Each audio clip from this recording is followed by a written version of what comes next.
मित्रांनो, सप्रेम नमस्कार. आपण पाहतात सन्मान न्यूज 14. सावरकर नगर आणि परिसरामध्ये गेल्या 4 दिवसांपासून पाईपलाईन फुटल्यामुळे परिसरामध्ये धोधो पाणी वाहत आहे. नागरिकांनी संताप व्यक्त केला आहे, कारण लाखो लिटर पाणी या रस्त्याने वाहत आहे. आणि याबाबत नगरसेवक श्री समाधान देवरे हे आपलं भूमिका मांडताय. नेमकं काय झालं आणि काय? गेल्या 4 दिवसापासून या ठिकाणी लाईन लिकेज झाली होती. अधिकाऱ्यांशी आपण आज 4था दिवस आहे, म्हणजे 3 दिवसापूर्वीच आपण कॉन्टॅक्ट केला होता. परंतु त्या कॉन्ट्रॅक्टरनी 2-4 ठिकाणी खोदलं, तो लिकेज प्रॉब्लेम भेटत नव्हता. हजारो लिटर पाणी वाया गेलं, ही फार वाईट घटना आहेच. नागरिकांना पाणी नाही. सकाळपासून आम्ही 50 ते 100 फोन आतापर्यंत होऊन झाले महिलांचे की भाऊ पाणी नाही. परंतु आज अधिकाऱ्यांना सकाळी मी फोन केला की आज कुठल्याही परिस्थितीमध्ये हे लिकेज थांबलं पाहिजे, नागरिकांना पाणी गेलं पाहिजे. जर हे पाणी गेलं नाही तर तुम्ही पण ड्युटी करा आणि मी पण ड्युटी करो, कारण जनतेने मलाही जनसेवक म्हणून तुम्हाला ड्युटी लावली आहे आणि तुम्हाला महापालिकेने ड्युटी लावली आहे. म्हणून सकाळी 9:30 वाजल्यापासून अधिकाऱ्यांना त्यांच्याबरोबर घेऊन, त्यांचा कॉन्ट्रॅक्टरला बरोबर घेऊन त्यांनी मला आश्वासित केलं की एक तासाच्या आत सर्व नागरिकांना, सगळं आपल्या जाधव संकुल सावरकर नगरवासियांना आता इथून पुढे म्हणजे 1 वाजला 2 वाजेपर्यंत सगळ्या परिसरामध्ये पाणी सुटेल असं त्यांनी मला आश्वासित केलं आहे. काय प्रॉब्लेम आहे ते सांगा. घरची पाईपलाईन जुनी आहे आणि रस्त्याच्या मध्यभागामध्ये असल्यामुळे रस्ता बंद करून काम करणं क्रमप्राप्त होतं.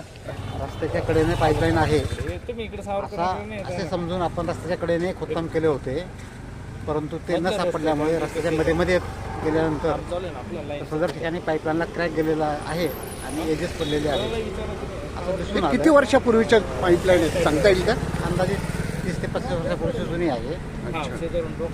30-35 वर्षापूर्वीच्या पाईपलाईन अजूनही आपण महापालिकेने बदलले नाही. आपण अलीकडे आहेत ज्या जुन्या आहेत, जशा डिटेक्ट होतील, सापडतील त्याप्रमाणे आपण ते दुरुस्त करून घेऊ. पण 35 वर्षामध्ये महापालिकेने काय केलं नाही? नेमकं काय कारण? या जमिनीच्या खाली आहेत, जसे प्रश्न समोर येतील त्याप्रमाणे. साहेब, आपला परिचय काय? शाखा अभियंता आहे, शाखा अभियंता पाणी पुरवठा विभाग, बालाजी सूर्यकर. बालाजी सूर्यकर. सर, आपल्याशी कॉन्टॅक्ट करायचं असेल लोकांना तर आपला मोबाईल नंबर सांगा बरं. 94 22 22 5704. 94 22 22 5704. श्रुत बालाजी या ठिकाणी आहेत. जर आपल्याला काही पाणी प्रश्न अचानक निर्माण झाला तर त्यांचा हा नंबर आपण सेव्ह करून ठेवा. आणि मला वाटतं की आता श्रुत नगरसेवक समाधान देवरे यांनी सुद्धा या कामासाठी पुढाकार घेतलेला आहे आणि लवकरात लवकर या 30-35 वर्षापूर्वीच्या पाईपलाईन या प्रभाग क्रमांक 10मधील बदलल्या जातील असं आपल्याला खात्री आहे. साहेब, मला एक प्रश्न विचारायचा की या सगळ्या भूमिगत आहेत आणि याचा आपल्याकडं प्लॅन आहे का? मग प्लॅन जर आहे तर मग आपल्याला खोदकाम करताना मग आपण असा अंदाजे कसा खोदू शकतो की या साईडने असेल, या साईडने असेल? आपल्याकडे निश्चित काहीतरी प्लॅन असेल ना पाणी पुरवठ्याचा. जेव्हा जमिनीखालून पाणी रस्त्याच्या कडेने येत होतं, ज्या साईडनं पाणी येत होतं आपण त्या ठिकाणी खोदकाम केलेलं आहे. ओके. हां. आणि जसं पाणी पुढे निघत आहे त्या दिशेने आपण खोदकाम चालू केलेलं होतं. अच्छा. पूर्णपणे रस्ता जेसीबीनं तोडून खराब करण्यापेक्षा आपण एका साईडने खोदकाम चालू केलेलं आहे. ते रस्त्याच्या मध्यभागामध्ये सापडलेलं आहे आपला. अच्छा. बंद करण्याची कारवाई चालू आहे. ओके. पाणी पुरवठा विभागाचे शाखा अभियंता म्हणताय की या 30-35 वर्षापूर्वीच्या जुन्या पाईपलाईन आहे, साधारणतः किती वर्षानंतर बदलल्या पाहिजेत पाईपलाईन? नाही, पहिल्या ज्या लाईन होत्या ना त्या कास्टिंगच्या होत्या. ह्याच जर का आता MS पाईपमध्ये लाईन राहिल्या तर त्या 50-60 वर्ष लाईनला काही होत नाही. परंतु सुरुवातीचं जे काही आपलं जशा लाईन आल्या त्या कास्टिंगच्या होत्या आणि एवढ्या खोल लाईन आहे की मी आता बघितलं ते पाईप जर बघितला तर तो एवढ्या प्रमाणात तुटलेला पाईप आहे की तो पाणी सगळ्या बाजूने पाणी निघत होतं आणि कॉन्ट्रॅक्टर इकडं 4 दिवसापासून तो खोदू राहिला. नागरिकांनो, 1992 मध्ये नाशिक महानगरपालिकेची स्थापना झाली. त्याच दरम्यान या 30-35 वर्षाच्या पाईपलाईन आहे. खरोखर चिंतेची बाब आहे आणि याचा प्रश्न आणि याचं उत्तर अडुत्तरीत आहे. आपण नक्कीच आता अधिकाऱ्यांना मी तेच सांगितलं, नवीन वर्षात जे बजेट द्यायचं आहे तुम्ही मला या जेवढ्या काही या खराब लाईन असतील त्यांनी मला सांगितलं की ह्या 3 दिवसामध्ये मी माझ्या पूर्ण प्रभागाचा त्यांच्याकडनं साधारण 4 इंच लाईनपर्यंत पाण्याच्या टाकी, बायपास पाणी असेल किंवा स्टोरेज पाणी असेल त्याचा संपूर्ण आराखडा त्यांच्याकडनं मागितला आहे.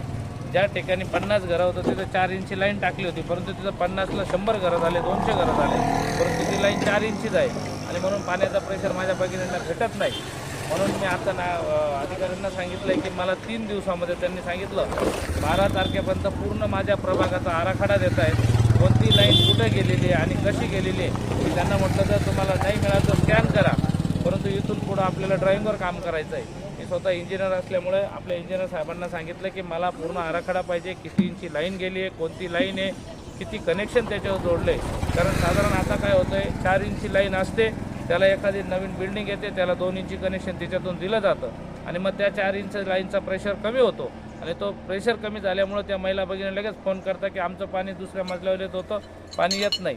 म्हणून मी अधिकाऱ्यांना सांगितलं कुठलाही डोमेस्टिक रेसिडेन्शियल गेलेली लाईनमध्ये कोणत्याही लाईन जर नवीन बिल्डिंग होत असली तर ती जोडायची नाही. त्याच्यासाठी जो मेन हेड असेल, मेन लाईन असेल, तिच्यावर आपण लाईन जोडायची. अच्छा, आत्तापर्यंतचा हा जो पाण्याचा प्रश्न आहे किंवा पाणी पुरवठा आहे हा कदाचित मला वाटतं राम भरोसे चालला आहे, परंतु यापुढे कमीत कमी सुधारणा होतील अशी अपेक्षा करूया. धन्यवाद. सन्मान न्यूज 14साठी कार्यकारी संपादक राकेश पवार, विशेष प्रतिनिधी आकाश बकरे यांच्यासह मी रवींद्र एरंडे, सन्मान न्यूज 14, सातपूर, नाशिक. धन्यवाद.